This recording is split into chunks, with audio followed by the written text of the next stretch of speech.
నమస్తే welcome to reflection news. బంగ్లాదేశ్లోని హిందూ కుటుంబానికి చెందిన 10 మంది సభ్యులు భారత్లోకి చేరుకున్నారు।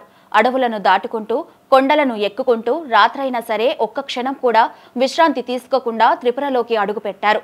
ధలాయ్ ప్రాంతంలోని అంబాసా రైల్వే స్టేషన్లో భారత భద్రతా బలగాలు వారిని పట్టుకున్నాయి। భారత బలగాలతో వారు చెప్పింది ఒకే ఒక్క మాట, తాము జైల్లో మగ్గడానికి సిద్ధం కానీ బంగ్లాదేశ్కు మాత్రం తిరిగి వెళ్లలేమని, బంగ్లాదేశ్లో హిందూ వ్యతిరేక హింస ఉద్రిక్తతల కారణంగా తాము సొంత గ్రామాన్ని ఖాళీ చేసి తమ ప్రాణాలను కాపాడుకోవడానికే భారతదేశంలోకి ప్రవేశించామన్నారు। వీరంతా బంగ్లాదేశ్లోని కిషోర్గంజ్ జిల్లా ధన్పూర్ గ్రామానికి చెందినవారు। ఆ కుటుంబంలో 3 మహిళలు, 3 మైనర్లు, 2 అబ్బాయిలు, 1 అమ్మాయి, 1 వృద్ధుడు ఉన్నారు। దక్షిణ అస్సాంలోని సిల్చార్కు రైలు ఎక్కేందుకు ప్రయత్నిస్తుండగా అధికారులు పట్టుకున్నారు। ఆగస్టులో షేక్ హసీనా నేతృత్వంలోని అవామీ లీగ్ ప్రభుత్వం కూలిపోయిన తరువాత బంగ్లాదేశ్లో మైనారిటీ హిందూ సమాజంపై పెరుగుతున్న అఘాయిత్యాల కారణంగా తాము సరిహద్దు దాటవలసి వచ్చిందని ప్రాథమిక విచారణలో కుటుంబ సభ్యులు వెల్లడించారు।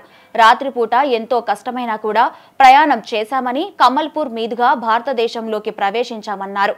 అద్దె ఇంట్లో ఉండేందుకు అస్సాంలోని సిల్చార్కు వెళ్లడానికి ప్రయత్నిస్తుండగా అధికారులకు దొరికిపోయామని ఒప్పుకున్నారు।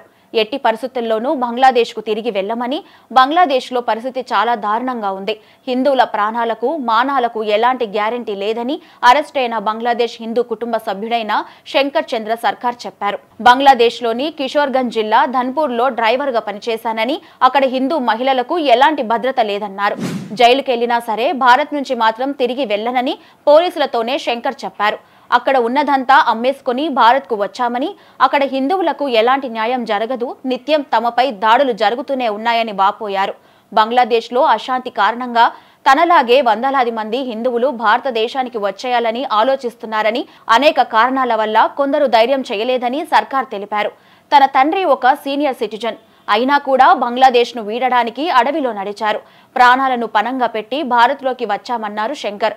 అవామీ లీగ్ ప్రభుత్వంలో మేము సంతోషంగా ఉండేవాళ్లం, మా ప్రాంతాల్లో హిందువులు ముస్లింల మధ్య ఎటువంటి శత్రుత్వం ఉండేది కాదు, కానీ మహ్మద్ యూనస్ నేతృత్వంలోని తాత్కాలిక ప్రభుత్వం అధికారంలోకి వచ్చిన తర్వాత మమ్మల్ని బెదిరించారన్నారు శంకర్। హిందువుల ఆస్తులను లాగేసుకున్నారు, ఆడవాళ్లపై అఘాయిత్యాలకు పాల్పడ్డారు, ఆలయాలను ధ్వంసం చేసేశారు, ఇక అక్కడే ఉంటే తమ కుటుంబం ఎన్నో దారుణాలను చూడాల్సి వచ్చేది, ఏదేమైనా కానీ అనుకొని భారత్లోకి వచ్చేశామని శంకర్ కుటుంబ సభ్యులు తెలిపారు। మోదీ ప్రభుత్వం మమ్మల్ని తప్పకుండా ఆదుకుంటుందని ఆశిస్తున్నామని చేతులు జోడించి ఆ కుటుంబం వేడుకుంటోంది।